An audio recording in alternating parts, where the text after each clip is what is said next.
దసరా అంటే గుర్తొచ్చేది అమ్మవారి సంబరాలు. దాంతో పాటుగా మనకి జమ్మి చెట్టు వృక్షం ఒకటి, పాలపెట్ట, ఇలా ఈ మూడు కూడా దసరా అంటే కూడా ప్రతి ఒక్కరికి గుర్తొచ్చేవి. పాలపెట్టను చూస్తే అదృష్టం వరిస్తుంది అని అంటారు దసరా రోజున.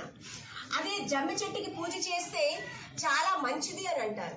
మరి ఆ జమ్మి చెట్టు భారతదేశంలో ముఖ్యంగా మన పాండవులకి ఏదైతే వాళ్ళ ఆయుధాలు ఉన్నాయో అవి దాచుకోవడానికి వాళ్ళకి సహకరించిందంట.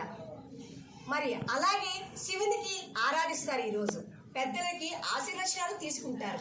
సో మరి ఇంత ముఖ్యమైన ఈ చెట్టు మరి భారతదేశంలోని సంస్కృతిలో చాలా ప్రధానమైనది.